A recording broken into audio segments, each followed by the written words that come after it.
This is a moment of deep global confusion. The old world order is cracking before our eyes.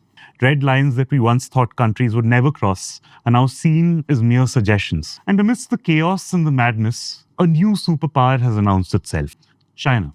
To many, China is a mystery, a powerful land, but one that seems to work by rules we do not understand. Psychologically, it feels distant, alien even. And yet few countries need to understand China as much as India does. We share a long border, a long history, and a troubled relationship, one marked by war, border clashes, economic disputes, and more. Whether this is how things remain, or if we eventually find ways to forge a friendship, it is important that we know who sits on the other side of the fence. This is why we're delighted to talk to Manoj Kewalramani. Manoj has spent the last many years studying China. He is the chairperson of the Indo-Pacific Research Program and is a China Studies Research Fellow at the Takshashila Institution. He's written extensively about Chinese politics, foreign policy and technology across leading newspapers. But writing is one thing. He is one of the few Indian scholars that understands China. He has spent many years living in China, speaking the language, reading its newspapers, and today he's helping us see the country as he does. Welcome to the show. So Manoj, thank you so much for coming to the show. No, thank you so much for having me. My pleasure.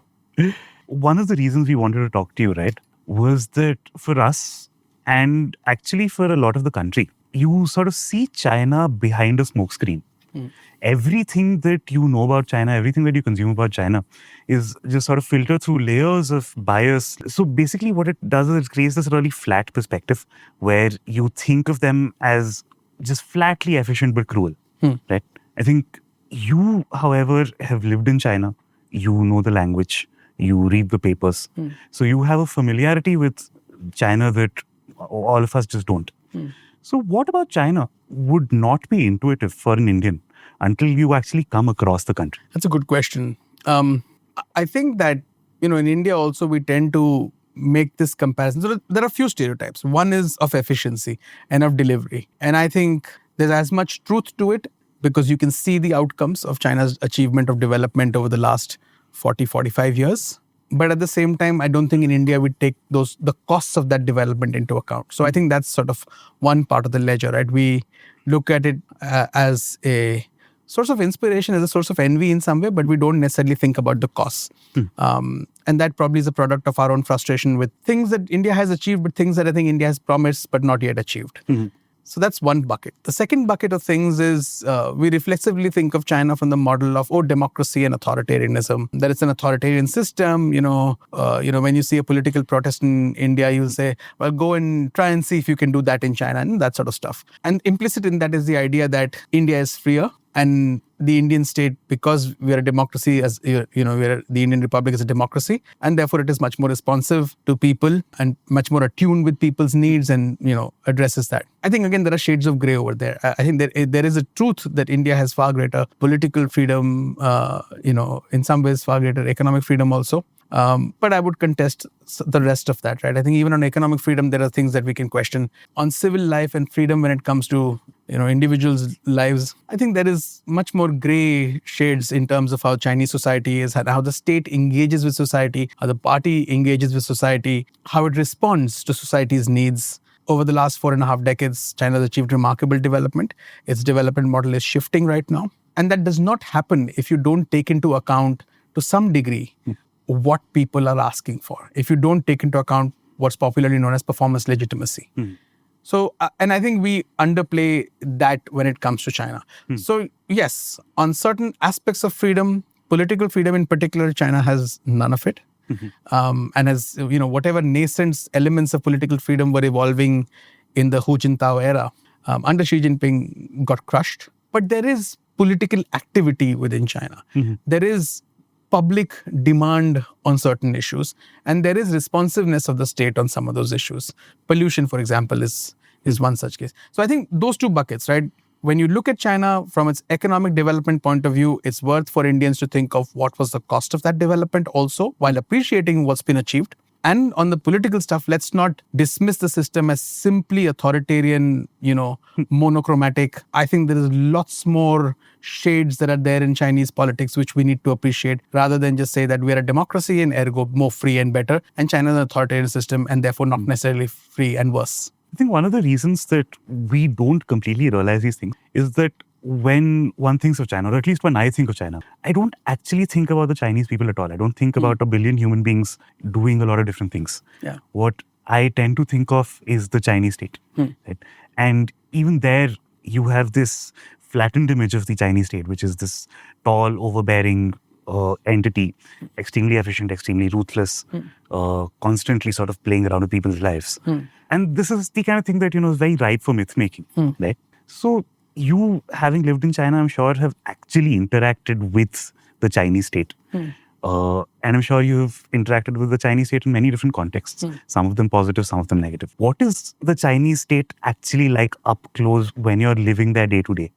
Look, I mean, as a foreigner living in China, there is a limited window that you have. So I will not say that I've engaged with the Chinese state in the manner in which an ordinary Chinese citizen would engage with the Chinese state. And as a foreigner, particularly in the time that I lived in China, there's a certain charmed life that you also live. There are certain privileges that you enjoy. And I was, for a couple of those years, I was working as a private individual exporting from China. And for, about 3+ years, I was working with Chinese state media. And in some ways, I would argue that, as a foreigner, you live somewhat of a charmed life where you can have that freedom where the state is not necessarily hostile to you, particularly if you're working for state media, right? It wasn't necessarily hostile. So my experience in that sense was not as bad. But you know that there are deadlines. You implicitly know that there are deadlines. You implicitly know that there is a procedure and you follow the procedure. So sticklers for procedure, sticklers for the rule, sticklers for making sure that all the T's are crossed and the I's are dotted can be extremely harsh when push comes to shove, will not necessarily tolerate any brooking of bottom lines, so that sort of stuff. So I think that's the experience that you will have of the Chinese state, that if you play within the perimeter that's been defined, you're fine. It's going to be good for you. But if you even come close to the perimeter a little bit, there will be little stings of electric shocks that you will get, right? But otherwise, if you are sort of working, if you're an ordinary person who's trading, who's running a business, you're generally good, because the state is generally fairly friendly to business. Local governments in China want businesses to grow because they can gain revenue. So I think there is a general openness to business. But if you sort of start to stray closer to what may be political red lines, then, bets are off. So I think when I was younger, right, it was much easier to criticize China freely, just saying it's a totalitarian state, they'll never do anything. They don't even have human rights. I think as I've grown, as China has sort of gone further on its trajectory of growth, in everyone's mind, the questions become a lot more complicated, right? The picture that emerges is that the Chinese state seems to be doing two things at the same time. So on the one hand, it seems to be extremely capable of achieving just profound feats. Enormous bridges, just enormous amounts of control over great nodes of the global economy. At the same time, it also seems to be capable of profound amounts of callousness. It just causes a lot of wanton pain, maybe without even realizing it. I think you see both of these things happen in COVID, right? So in the first wave, they just do a stellar job of managing COVID, and then they're sort of the pride of the world. And very soon they slip into that whole draconian zero COVID policy, and you have videos of entire Shanghai apartment blocks just howling, right? And both of them somehow are the same state. If one were to move away from the caricature of, these guys are just totalitarian, what is it within the Chinese state that seems to get both these responses out? I think that, the first point, when you began this question, you talked about how, sometime back we would think of this like, well, do they really have human rights and things like that? I think that, let me first sort of talk about that bit, and then I can come to the structure and the incentives of the state which lead to some of these kinds of policy outcomes. Firstly, I think for people like me who were born in the late 1970s, who grew up in the 80s and the 90s, and particularly the India of the 90s, right? At the end of the Cold War, you have this unipolar moment. You have this sense that, to use Francis Fukuyama's logic of, the end of history, although his book was much more complicated than that, the idea that liberal democracy is the sort of system that we now live with, and that's where history culminates. I think that created amongst all of us a false sense of understanding that there is, as Barack Obama had said, the moral arc of history bends towards justice, that there is something of that nature where we are going. I think that is not necessarily a given. History does not move linearly in that sense, right? So I think that this sense that we had of a state not having, of a country in which, the state is so repressive and there are no human rights and things like that. It took away a sense of the texture of the development story. Yes, there were lots of people who worked in terrible conditions. Again, when I was much younger, we used to hear things about, products from certain Western products such as Gap or all of those, and the questions of slave labor and things like that, sweatshops in China and things like that. But we in India, anybody who's done manufacturing in India, you also understand that, the labor arbitrage, the cost arbitrage allows you to grow, and it also improves the lot of the people who are working. Do we need to continue to work to protect the rights of people working in factories and things like that? Yes. But it's at the end of the day choices that people are also making because they're looking at, well, what other alternatives do I have? So I think some of that understanding that we've had is jaundiced. And I think some of that also matters in terms of where you are in the journey as a country, as a society, in terms of your development. Can you afford to have the same kinds of rights and protections in some way that, say, people in California might be thinking about?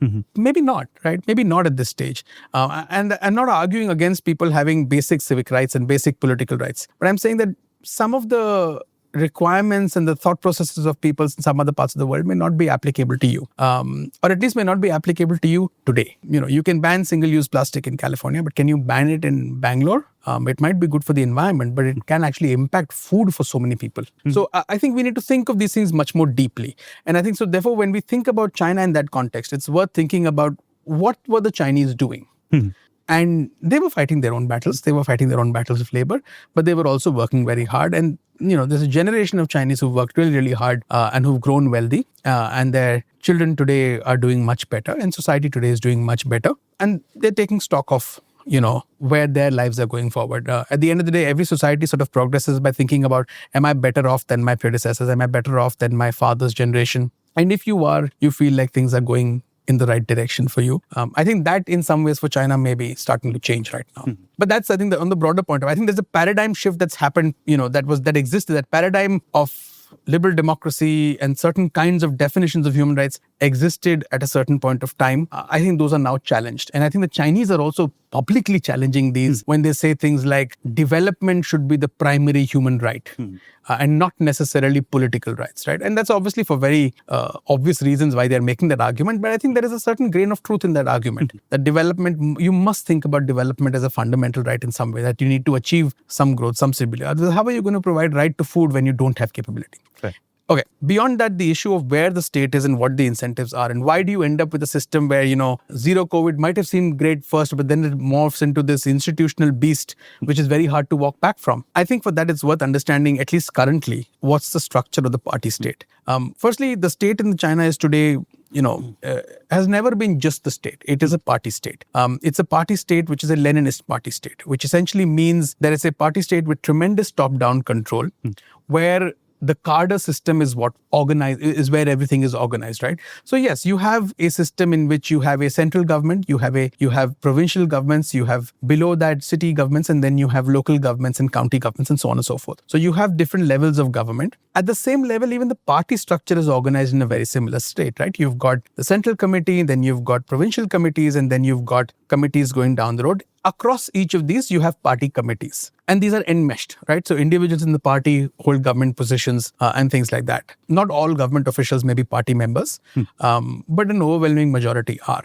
So that enmeshing, I think, is very, very important. Under Deng Xiaoping in the 80s, the objective was to try and find some distance between the party and the state. Let us professionalize the state and let the party deal with ideology and some degree of politics, but let the state deal with governance, delivery, economic policies and things like that. The party will have a say in economic policy, but not necessarily in its implementation and execution. The state will sort of professionally do it in that sense. Under Xi Jinping, in a nutshell, that system has been overturned. You have a deeper enmeshing, right? So now if I'm a Chinese official, my objective is that I'm not a professional bureaucrat.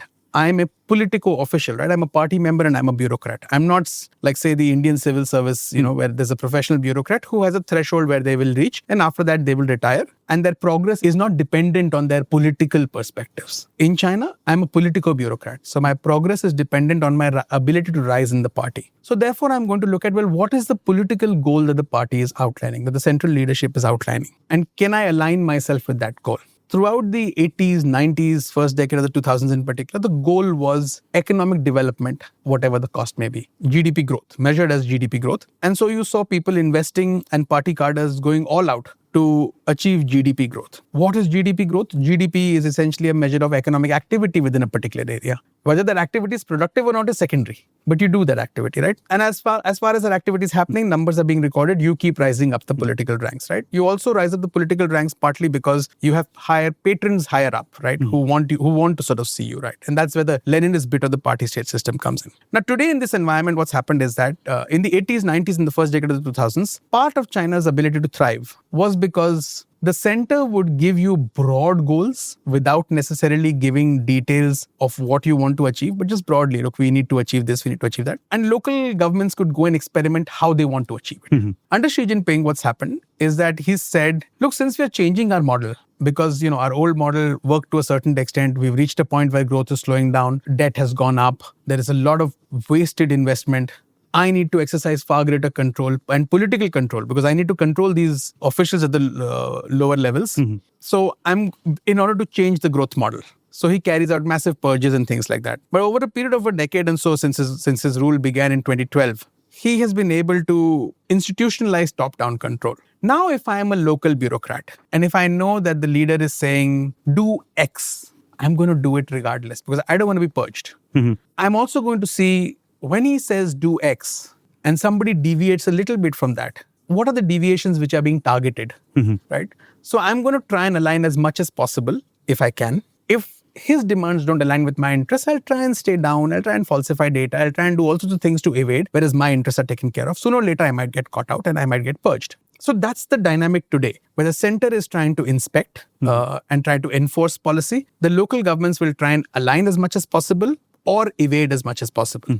So in that dynamic, when Xi Jinping said that we must apply zero COVID, initially everybody did that. After a certain point of time, there was an economic cost to it. When there was an economic cost to it, I think he recognized and the central leadership recognized. So they gave out basically 3 sets of goals. We don't want to see deaths. We want to start economic activity. And we don't want to have the normal life of people be affected. These are impossible goals. You can't do all 3 of them. So as a local level official, I'm thinking about, okay, who has been penalized for what in the system? And the more I'm seeing, the more I'm learning, it's not the people where there have been some local disturbances for non-delivery of goods or weakening of economic activity. It's actually where there have been cases. So my incentive to crack down and keep these lockdowns strong is very high. And that's why you saw government after government across the country continue to maintain lockdowns, despite the central leadership saying we must meet these triangle of goals. Because you're looking at where the incentives are going. And my life is much more important to me. So that's why that's how the state is structured, which is where you see these sort of perverse outcomes amid great things that you are able to mobilize and enforce this control, but you also get these outcomes. So on your point on just Xi Jinping changing the Chinese government, right? I think everyone has this broad notion that things were a little freer before he came and then it changed once he was in. I think, but that's where everyone's knowledge sort of ends. Nobody actually understands the lever of the Chinese state. So nobody understands what levers he pulled. Where was there a break from the past? Why was he able to exercise so much more power than his predecessors in a country that actually did already have a lot of sort of, where the government already had a lot of say in people's lives. So what does Xi Jinping actually do differently and what does that sort of do to the Chinese state? So if you go back, I talked to you about how in the 80s, there was this process of opening that started to happen in the process where you started to distinguish between the party and the state. Again, that was a really important decade and again, a very poorly understood decade in India. In the 80s, when Deng Xiaoping started this process of reform and opening up, what's called reform and opening up, and started to set up collective leadership after the experience of Maoist leadership and after the experience of the Cultural Revolution. He said, look, power must be distributed. You had different camps within the party, right? So you had this sort of hardline economic camp led by people like, really senior people like Chen Yun, Teng Li-chun, Li Peng at a certain point of time who became premier. You had a very liberal camp, which was led by people like Hu Yapang, Chao Tsayang. And then you had Deng Xiaoping, who was sort of in the middle, right? He understood that I needed to get economic liberalization because I need to grow. But he also understood that the party's control in that process cannot be let go, right? The party must be the politically the only force in the country. And that's a hard thing to do, right? To try and create economic freedom while maintaining political control. And I think if you go back to the 80s, what you will see is that there is this oscillation between trying to pursue economic liberalization. You set up free trade zones, SEZ, you try to ease production controls, you try to ease price controls. And each of those processes, starts to create a new class of people who are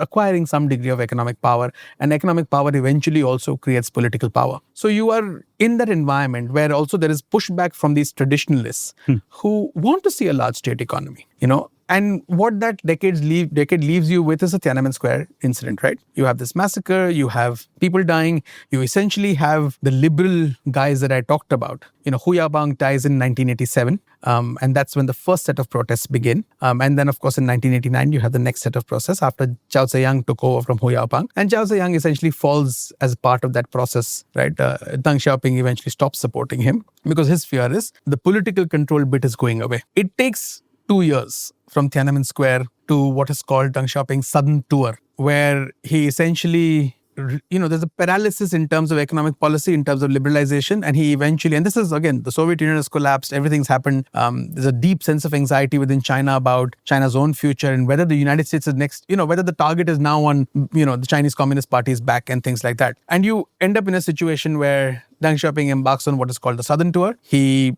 essentially passes the message saying that, look, we need to go back to the economic reform agenda. Through the 1990s, he's lucky. A lot of the other elders, folks like Chen Yun and all, are aging as much as he's aging, but they die before him. So he's able to push through his agenda. He's already had Jiang Zemin has already been put in place as general secretary after Zhao Ziyang was sacked following Tiananmen. Jiang Zemin is Shanghai-based, has sort of a business network. You end up creating a lobby which is supportive of economic reform and freedom, and that process then continues. He also does something really smart where he established a line of succession where he gets Hu Jintao, so 10 years of Jiang Zemin, 2 terms, and then you have Hu Jintao take over, which allows for balancing of different factional groups within the party. So Hu Yaobang was seen as representative of what's called the Tuanpei faction, the sort of Communist Youth League faction, and Jiang Zemin was seen as sort of pro-business, Shanghai, the coastal elite, that sort of stuff.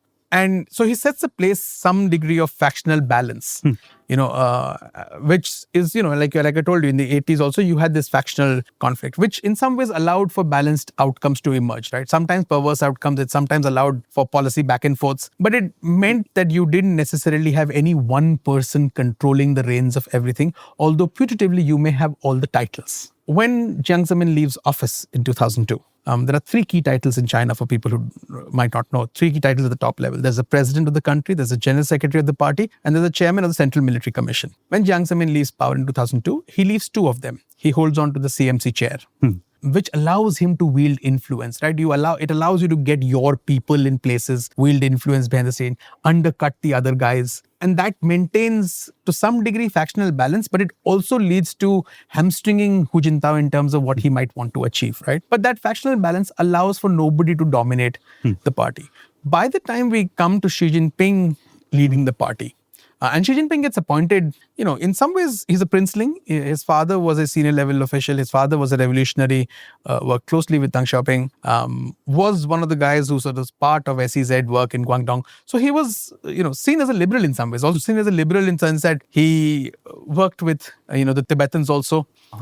So Xi Jinping is a princeling. He's a red sort of, and he's got red ancestry.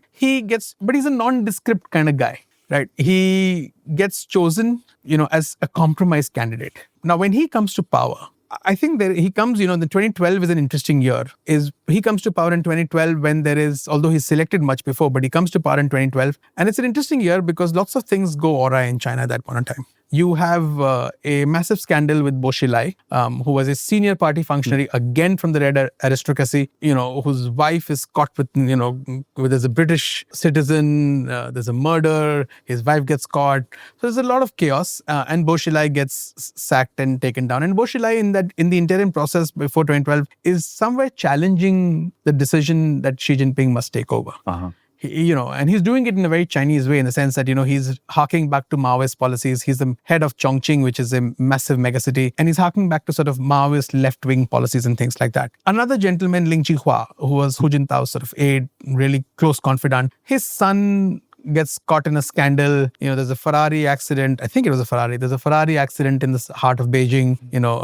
Two young girls with him, scantily clad. I think his son died, and one of the girls died subsequently. I don't remember the details, but that accident was really big news. It's really scandalous on Chinese social media. And so the sense of, amongst the public also, that the party is this venal, corrupt entity. And over the decades, the party has started to erode its sort of political legitimacy, right? It's seen as a platform for people to get in so that they can get the right networks, they can get the business contracts, and they can get ahead in life. So the sense is that the party is losing its stay in society. It's losing its sense of legitimacy while there has been growth, right? And it's veering off. Xi Jinping takes charge at that point of time. So in some ways, I presume he also had a mandate that he can go hard. Right? And he goes really hard by firstly breaking certain protocols, that taking out a former party Politburo Standing Committee member, one of the senior most body of the Communist Party, right? He takes out, and one of the most powerful men in that standing committee who's retired once Xi Jinping has taken over, and Xi Jinping takes him out as part of the anti-corruption scandal. The gentleman's name is Zhou Yangkang. And after that process, I think he takes that ball of anti-corruption and he runs with it. And he targets not just political guys, not just folks who are in the political system and their patronage networks, but he also targets the military and senior most officials in the military. And now we're at a point where he has used the anti-corruption campaign not only to crack down on corruption, which, like I said, had significant public appreciation, because the idea that, finally we're seeing some of these guys being taken down, but also it allowed him to sort of consolidate, create a base for himself, push people whom he has had experience with while he worked in Fujian, while he worked in Zhejiang, to up the ranks in different provincial bodies and also at the central leadership level. So from a personal point of view, he then built up his own base. And from an ideological point of view, he started to stamp his authority by crafting his own ideological perspective in the party. So then by 2017, we get something called Xi Jinping Thought on Socialism with Chinese Characteristics for a New Era. That's a significant thing in the Chinese system for a leader to have a thought. Deng Xiaoping does not have a thought.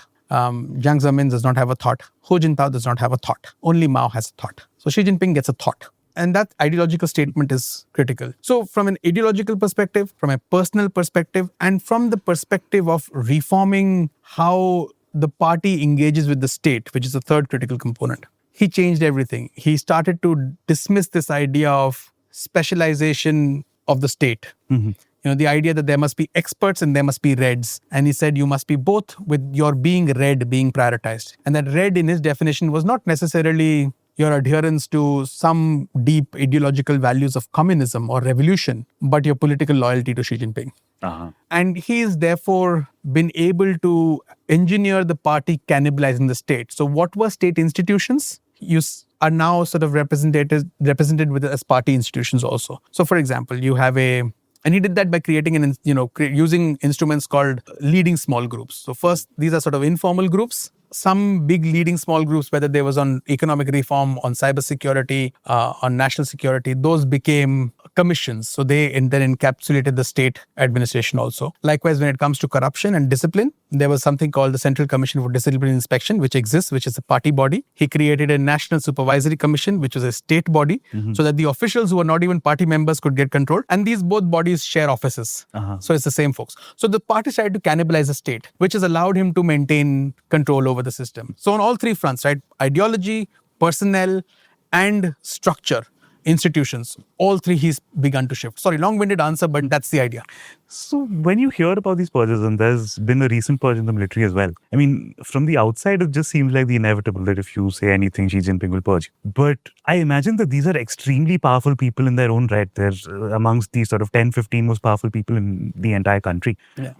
They're presumably very capable, presumably very connected. And I imagine that it takes a lot of outmaneuvering to actually do this. Yeah. So what is a purge like from the inside? How does Xi Jinping sort of successively manage managed to take out so many extremely powerful people? Look, it's really difficult to answer because there is a lot of opacity, right? So it's very difficult to answer how the process goes. But this is, from what I gather. And again, I was there in China when Zhou Yangkang was taken down. And I've talked about how it's a Leninist system, right? So cadres have their sort of official evaluation, whatever. They also try to read and interpret what the senior level guys want. But they also have patrons across the system, right? Because everybody wants to have their guys across the system. And you rise with your patron.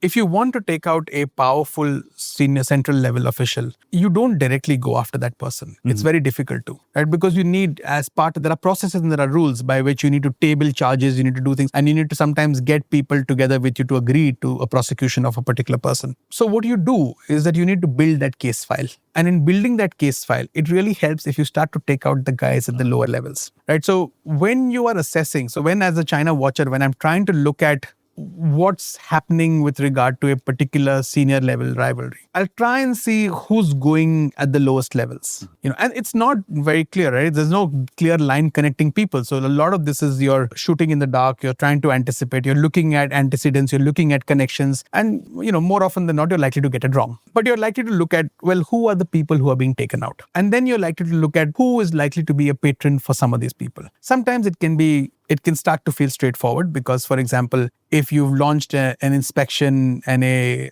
rectification campaign of, say, the coal mining businesses and the, that sort of part of the Shaanxi province, and you start to see people then getting sacked, and as you go up the hierarchy, you try to get a sense of, who was the guy under whom all this began, and who was significant enough. So then you try to think of, okay, maybe this guy is the actual target. And then you sort of, you try to figure out whether enough guys have been taken out for that fellow to be targeted or things like that, right? Whether a case file would have been ready. So there's some bit of that thinking. And again, it's not a perfect science. So there's some bit of that. And sometimes it's very hard to figure out. Like, say, just right now, we saw Zhang Yoxia, the CMC, the Central Military Commission's vice chairman, being purged in January.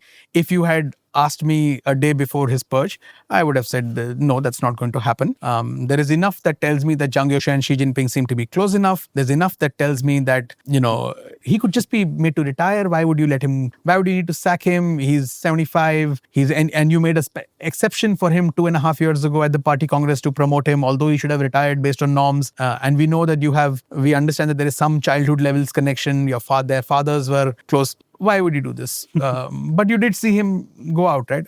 And our assumption was also that Zhang Yoxia's factional rivals, the Fujian gang within the military commission, had been wiped clean. So we assumed that, good for him. He is probably stronger, and it just shows Xi Jinping's confidence perhaps in him. What we didn't think of was that from the leader's perspective, and particularly a leader who's accumulated so much power and who's broken so many norms and perhaps in that process created so many enemies, you will be very, very careful. You'll be very, very paranoid with everybody. Right. So now that you have somebody in the military who has been able to purge the entire factional opposition, as Xi Jinping, do I want this guy around? Right? Because this guy basically controls the reins of the military. Do I want him around? Do I want him potentially challenging me in some way or the other in the next 2 years, or the next party congress? Not even the 2 years. In 2027, you'll have the next party congress where I might want to continue to be in office because I have unfinished business. Maybe not, right? Maybe the fact that he was so successful that he could get his opposing faction purged, put a target on his back, right? So, again, this is not a perfect science. This is what we're thinking through. Someday, if ever archives were to open in China, you'll sort of look at this and you'll start to think about. But sitting from the outside, some of this stuff is how you would start to think about. Some of it you will do post-fact. Some of it you have frameworks for thinking about, and frameworks, aren't gospel truth. They work to a certain degree. Right. So I think that's how you start to think about why purges may be happening, what may be happening. And sometimes, to be frank, it's just corruption. And we shouldn't discount that. Sometimes it's just corruption. You're taking out somebody because it's corruption, and it's politically good to take out that person. One thing a friend of mine told me that made a lot of sense was that the good thing about a democracy is that success brings happiness rather than paranoia. So, I'm not sure of that. Look at democracies around the world. So I want to sort of take a beat and sort of switch to the Chinese economy, right? So, I mean, for markets, we have been writing a lot on sort of the Chinese economy. And you constantly seem to hear two completely different stories, right? Yeah. So there is this one story where China is manufacturing 1/3 of everything that's manufactured in the world. That China is cannibalizing sort of some of the world's most important industries, like China, like Germany's car industry, for instance. China is being able to go toe to toe with America's AI industry. Yeah. When China says, I will not give you magnets, even Donald Trump has to sort of bend the knee and say, please. Right? At the very same time, you're hearing stories about how China is sort of constantly hitting deflation, how consumer spending simply does not seem to be happening, how retail sales are just plateauing completely, of how they have to cull out so many businesses because, they constantly have oversupply. And somehow these two things seem to be happening at the same time. It's an enormously powerful, but still a struggling economy. How do you square that? How do you make sense of this? I mean, look, if you think of where China's manufacturing might comes from, very early on, it was this process of trying to, again, 80s, 90s in particular, right, where you tried to sort of focus on private sector growth, reduce the size and the scale of the state economy. At a certain point in time, the mid-1990s, there were mass layoffs from Chinese state-owned enterprises as the state receded from a large number of businesses. But the state still kept control of sort of the commanding heights of the economy, energy, telecommunications, things like that. But in many other ways, it sort of stepped back, right, and allowed creation of markets. And it took the hit of layoffs. And you saw private sector start to pick up as particularly US engagement with China deepened in the 1990s. With China's entry into the WTO, that in 2001 was a big shot in the arm, right? It allowed tremendous growth to take place as lots of American businesses, lots of Western businesses set up shop in China to take advantage of cheap labor, to take advantage of, loose norms when it comes to the environment, a very business-friendly environment where different provinces were competing for foreign capital because they wanted to grow. Because like I said, as the local official, my job is to get GDP growth, whatever the cost, however I do it. And it was incentivized. So, you would roll out the red carpet for any business that's coming. You're not necessarily worried about pollution, the soil being hurt. You're not worried about water pollution, any of that stuff, right? You're chasing GDP growth and you have an abundance of labor. You have very easy norms. For a communist country, labor norms are very, very poor. So you focused on growth very quickly. That resulted in, and again, because different state economies are provincial economies in China, state economies in China are competing for this, you started to hit scale very fast because capital started to flow in. And very quickly, you ended up hitting massive scale, where capacities were far more than what were required. And those were beneficial for the world market in some ways because when you have lots of supply, prices go down. So you started to see that, right? You started to see cheaper prices. And that meant that even for people who were, say, making steel or something else, aluminum outside of China, it was better to go to China. Right? Prices are low. You have so many subsidies, you have incentives and things like that. And you have an easier time, right? If in India, you're going to come and set up a steel plant, the amount of permissions that you need, land acquisition is a problem. All those local governments made it very easy. So that created, because this GDP drive and because the process of local governments, it created massive capacity in certain areas. I think even in the first decade of the 2000s, the Chinese were talking about overcapacity in steel and coal and things like that, right? They'd already hit that mark very, very quickly. And that generated wealth. Now, a lot of that wealth is essentially not going to individuals because labor prices were suppressed, labor cost was suppressed. So the wealth is essentially going to local governments. And then local governments are reinvesting that into various different ways, right? Whether you're investing in infrastructure, whether you're investing in subsidies for energy, water, whatever, or you're siphoning off money, you're making wealth, you're setting up companies, shell companies, you're doing whatever kind of things. And sort of the local companies, local business and local government network is sort of quite insidious, right? So that's also something that evolves. So therefore, you don't necessarily have tremendous wealth with people that they are going to spend and they are going to consume. The wealth is with predominantly local governments. Now, what starts to happen, when the 2008 financial crisis hit, is that you immediately have this challenge of, is demand going to be constrained across the West? Because the West it's basically the West that's been hit by the financial crisis. And China is so heavily dependent on exports that their anxiety is, well, what do we do? We're going to have a massive hit. We're going to have unemployment. And unemployment is a challenge because it means people come on streets. If people come on streets, they protest, and that becomes what is called a mass incident, and that can create problems for the government. The second thing is you're worried that banks may collapse. And if banks collapse, then you can have a run and you can end up again in a situation where people come on streets. And when people come on streets, it's a problem for the government. So Beijing will step in to sort of avoid all of those things, right? In whatever way that it can.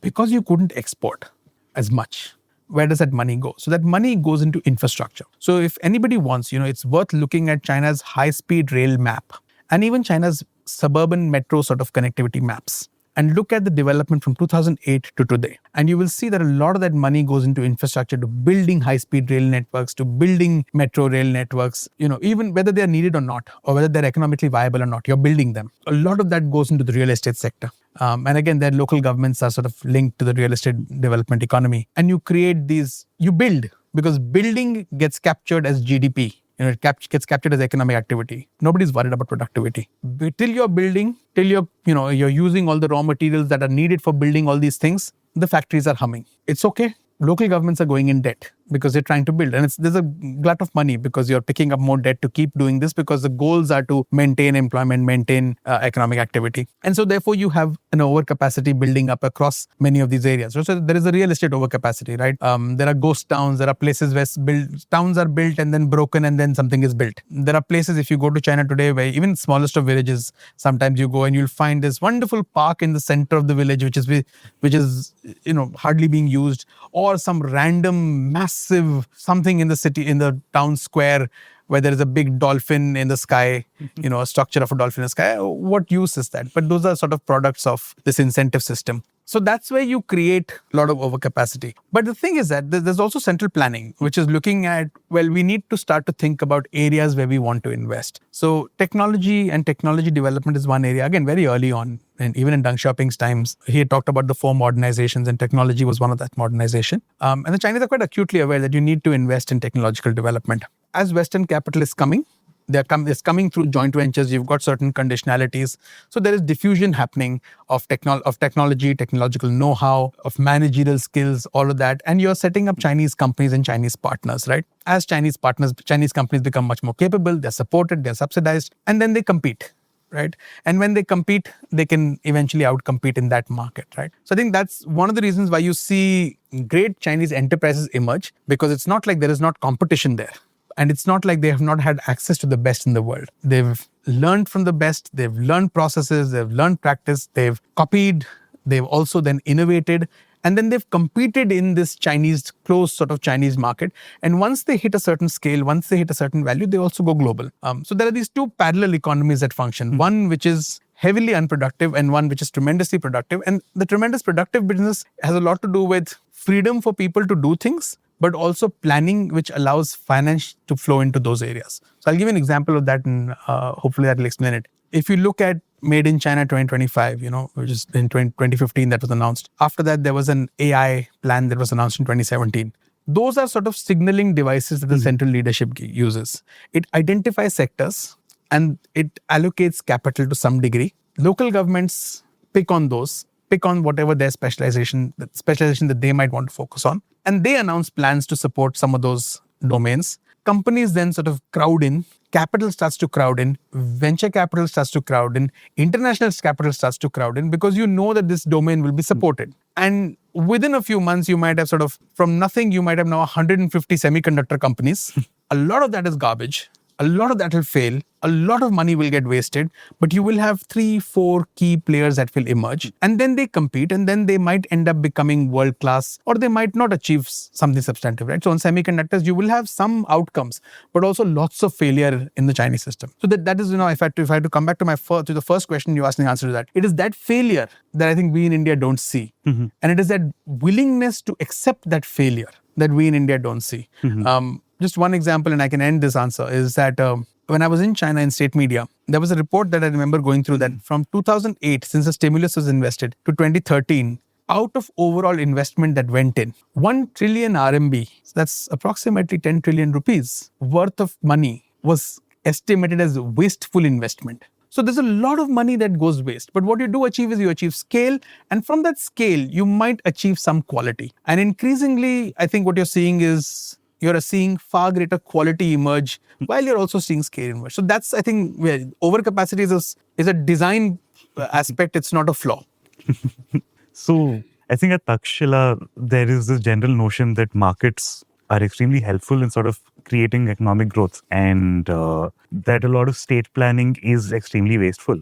Yeah. Does the example of China sort of give you pause, or?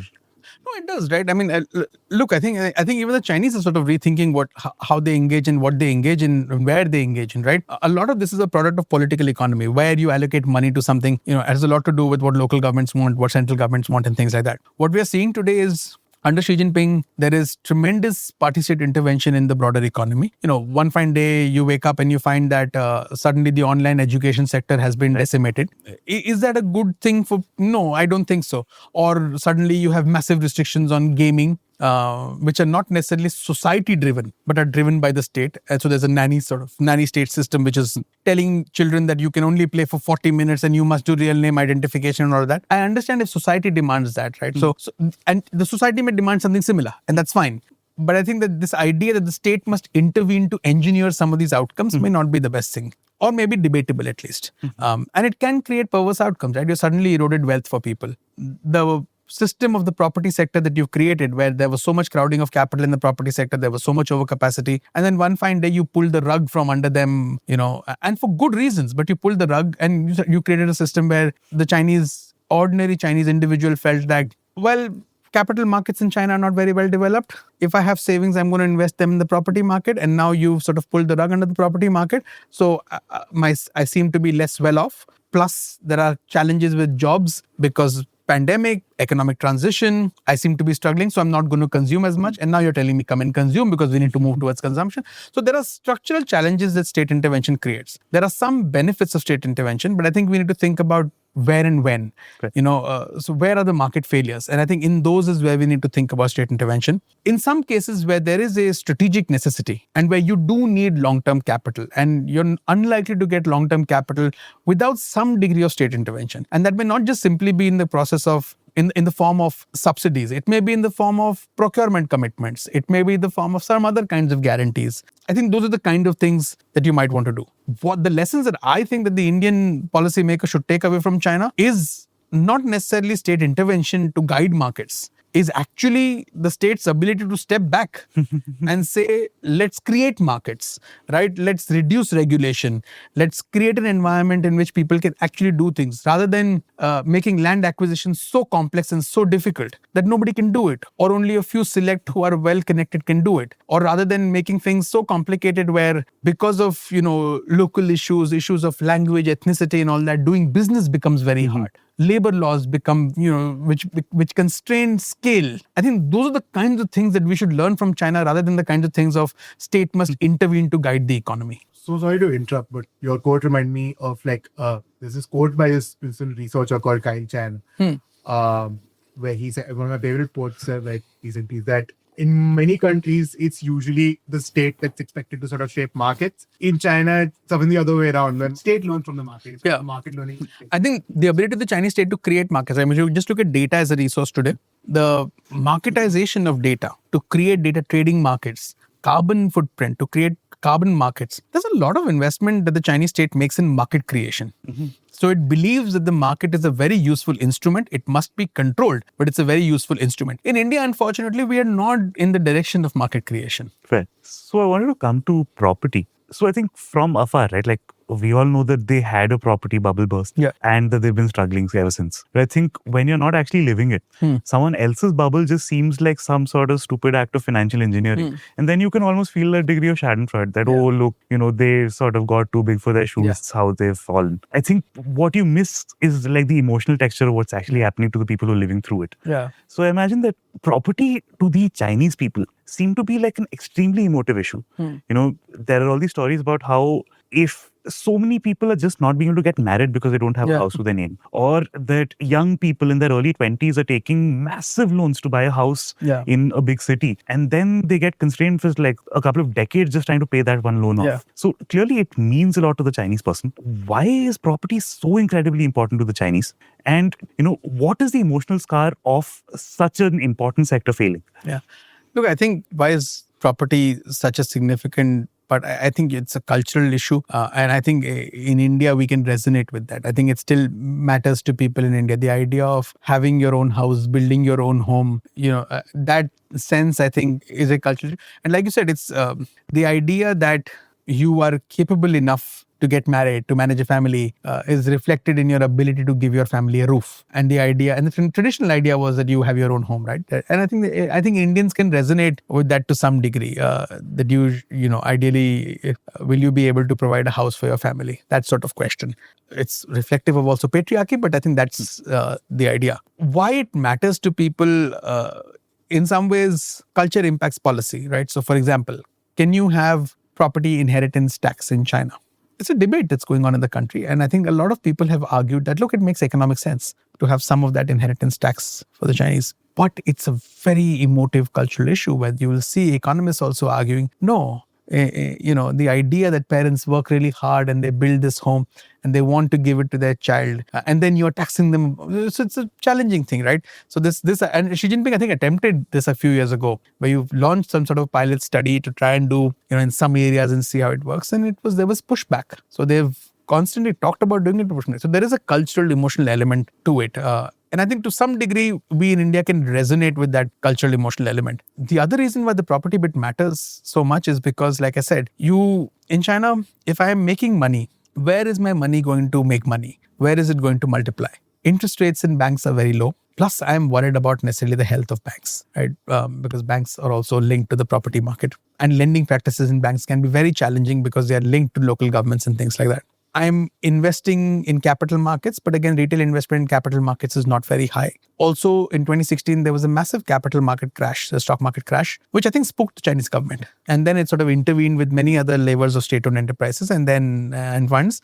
And I think subsequently, there were several golden shares bought by the Chinese state in several private companies also. So there is an anxiety in China also and with the government also of liberalizing the equity markets and saying that, people must put their capital. So unlike India, right? In India, you have, mutual funds, you have all of that, right? The idea that it's okay to drive retail investment in the capital market. And that's actually been the story of India in some way, right now. In China, that's not the case. So where is the money going to go? People are going to save and invest in property. And again, it's a sector which was booming after 2008, like I said, right? There was lots of money going there, lots of money sloshing around. In 2020, and this is the pandemic's going on, right? The Chinese government decides that they've announced 3 red lines, which are particular ratios that property companies must maintain. And if they fall foul of that, they can't raise funds. And an overwhelming number of them fall foul of those ratios. So they're stuck for funds. And just like how in India, you will have real estate companies which have done some pre-sales but need more capital and are reliant, you have these companies stuck. The downstream effect is projects fail.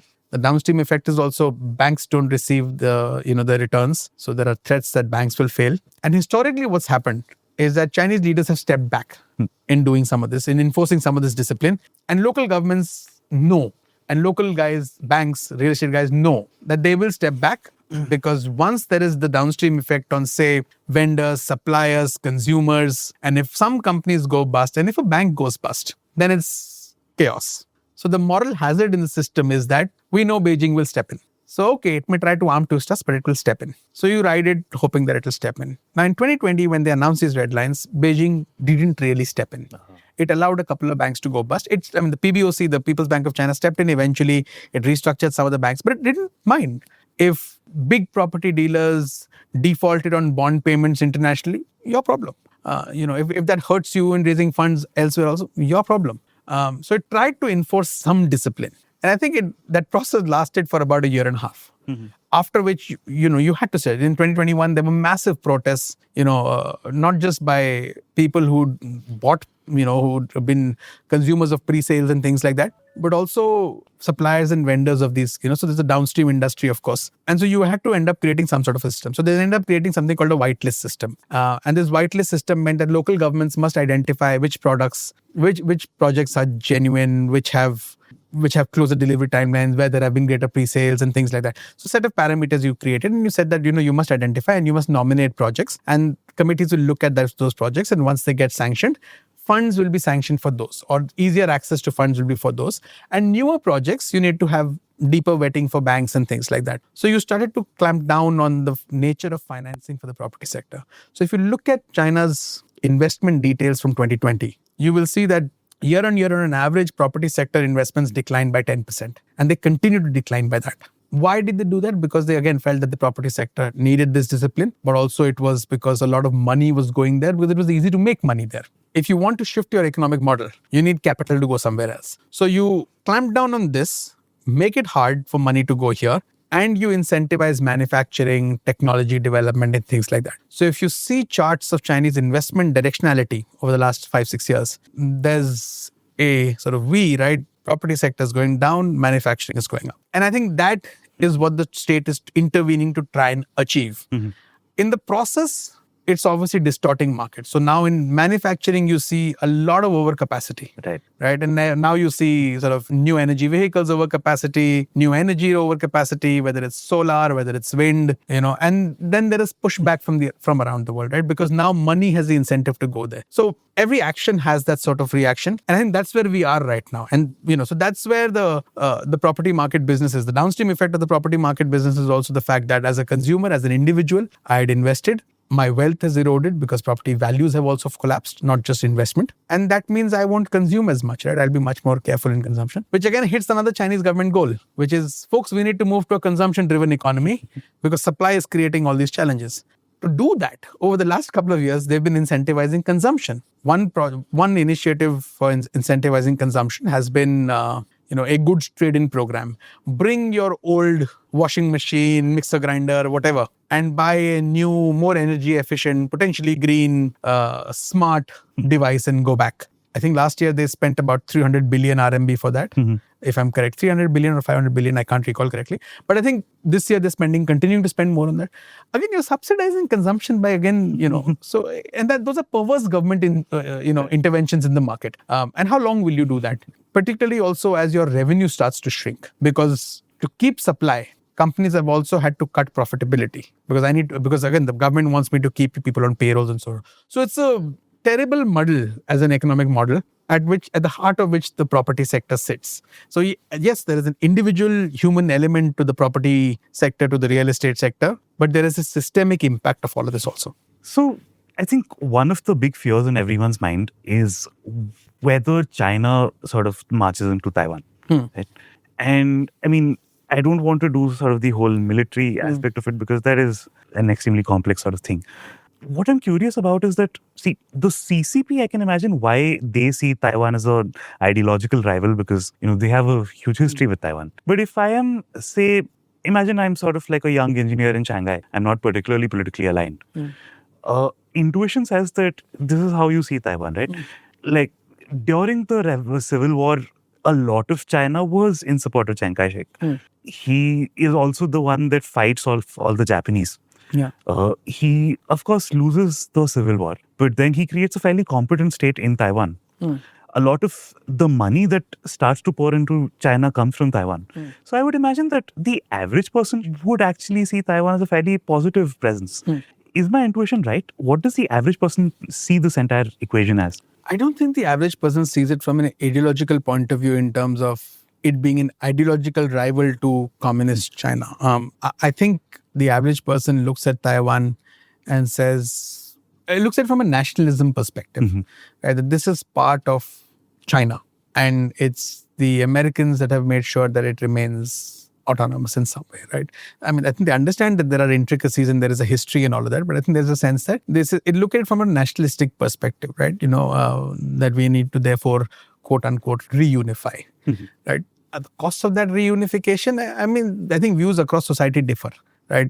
People would prefer for it to happen peacefully. People would prefer some sort of, businesses I'm sure would enjoy some of the freedoms that Taiwan provides. So they would prefer some sort of a confederation kind thing rather than necessarily Taiwan becoming mainland-like, just like say Hong Kong is a different system, right?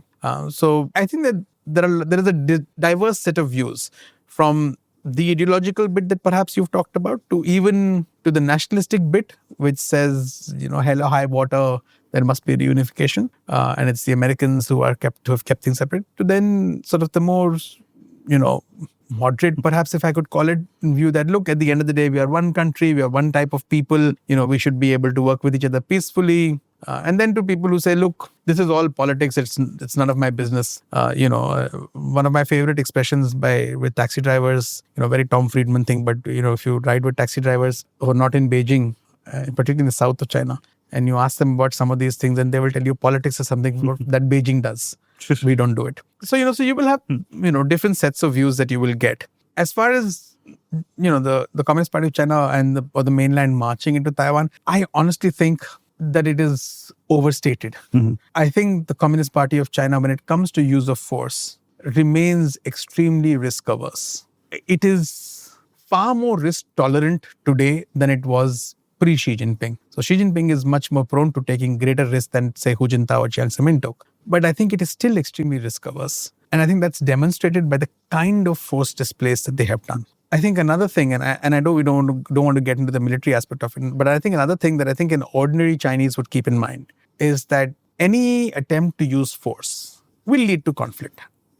However swift or however limited or however prolonged, there will be conflict, right? You can plot it on a spectrum, right? It could end in a day, to it could end in 5 days, to it could go on and become a protracted insurgency, whatever, right? You can think of many scenarios. It's hard to think of how will the ordinary Chinese react to spilt blood in Taiwan. Because at one level, as much as the Communist Party of China has said that this is part of our territory, it must be reunified and no means is off the table. At the other side also, it says these are compatriots. These are brothers. There are familial bonds. There are not just familial bonds, there are ancestral bonds. We are one people. Do you want to see the blood of one people, your guys, do you want to see sort of brother killing brother, that sort of stuff? I think it is difficult. So I think there's a spectrum of thoughts, therefore, would go through the mind of an ordinary person. Again, depending on where you are on the spectrum of, ideologically extreme, nationalistic, pragmatic, to pro-business, to somebody whose job is to make money and say, look, I don't want to get into all this stuff. I would rather just live my life peacefully. So I think there'd be a spectrum of thoughts. So that actually takes me to this general notion that I've had. I mean, it doesn't take a genius to say that the China of today is not communist. It doesn't actually operate, either by what Marx said or by what, Mao said, or any of them. I mean, that is usually used as a gotcha moment. It's pointed to as a hypocrisy. But I imagine nobody knows what communism is like better than the Chinese. They have an actual history with communism where everyone else is just pointing fingers. They have seen the pogroms, they have seen the Great Leap Forward and everything. They've also seen the benefits of pragmatism in governance. So today's China, to the average person in China today, what footprint does communism have in the imagination? Is it actually a communist state in the people's eyes?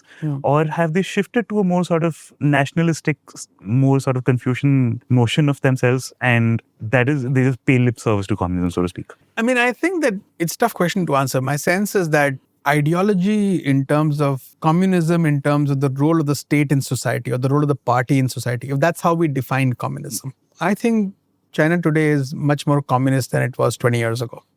Where the role of the party and the state in society, in people's individual lives, in private businesses, in enterprises, even state enterprises, in cultural activities, in entertainment, movies, I think it's far greater and far more deeply entrenched than it was, say, 10, 15 years ago. And if that is what you define as communism, that the party state controls all activities of society, so the deep embedding, it is much more than it was.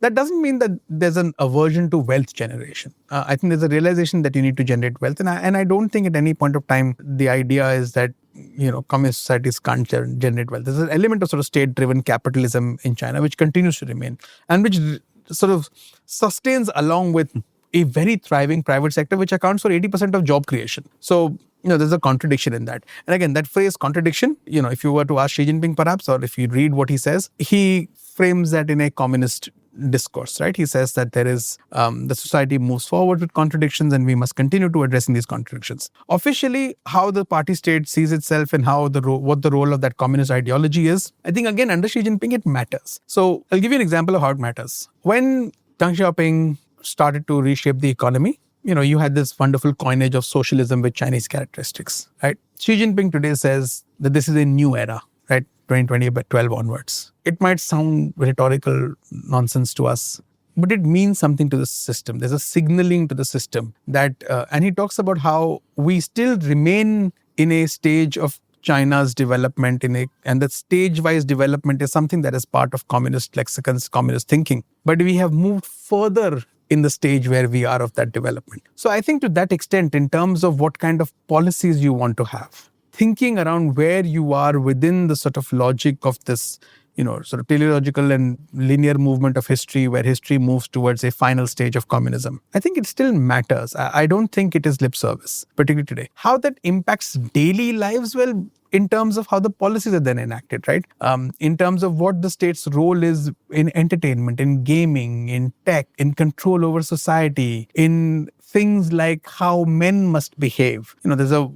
Before toxic masculinity was something that the West and then in India we've debated. Xi Jinping has talked about how we must not have sissy boys and how we must have, how the young must be prepared for struggle and how they must eat bitterness because we are entering this difficult stage. So I think there is a certain impact of that thinking. Now, it depends again on how you define communism. I define it as this party state's role in society, in business, in daily lives. And I think that has increased. Its control over economic activity, I think that has increased. So to that extent, I would say, yes, there is an element of communism. But is there no capitalism? No, there is capitalism, there is dynamism, there is greed, there is all of that. There is also plain straightforward Leninism, which is the hierarchical party-state system which starts to control everything. So from that to state intervention in economic activities to elements of shaping society in a certain way, I would say that compared to 15 years ago, today China is much more Leninist, communist. It's also much more nationalist because in 1990s,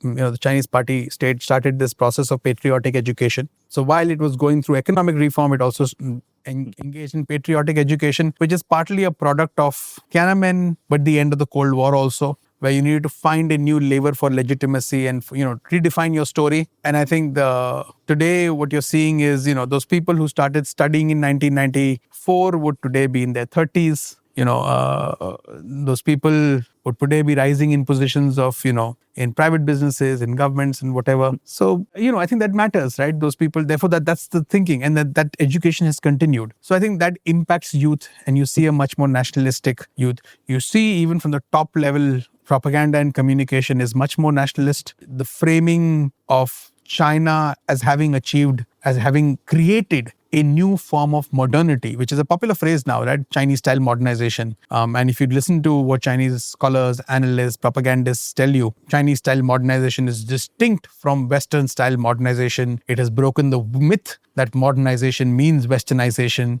I think those are signs of ideological but also nationalistic confidence. So I think in some ways it's actually more of all of this, right? Rather than, I don't think it's just lip service. I think at certain levels of the system, there is genuine belief in that. At certain levels of the system, you look at and you say, this is not the case. We know how things run, and it's basically like any other sort of. So I think it depends on how you look at it. But if I was to look at just comparatively from 15 years ago to today, I would say it's much more communist, much more Leninist, much more nationalist. So basically the two poles of the ideological spectrum have sort of gotten married into a ideology versus pragmatism spectrum. Yeah, in some ways, right? With that said, I would also maybe add a note of caution that despite that, I think we see that adherence to whatever ideology, nationalism, does not necessarily mean that there isn't adaptability in the system. They have shown that they are responsive and adaptable. When zero COVID, and they probably jettisoned let go of zero COVID very late when the protests hit, sort of. But the ability to let it go and not hold on to it, although Xi Jinping's legacy was attached to it, to me was sign of adaptability. The fact that in 2020, 2021, the Chinese party state cracked down on the private sector, particularly the tech sector, starting with Jack Ma and Ant Financial and Alibaba, and then started to break down the walled gardens of the tech sector. But last year in February, he rehabilitated all of them. Jack Ma, who had fled to Japan, came back and he said, look, you're part of the family and all of that stuff. I think there is a responsiveness and adaptability, which I think it's a sign of being ideological, but not dogmatic. And I think that is important for us to keep in mind. I think I have 20 more questions over here, 40 more that popped into my head over the last hour. But I think Unfortunately, we only have you for so long. So thank you so much for coming. This has been a fascinating conversation. And just, yeah, thank you. Thank you so much for having me.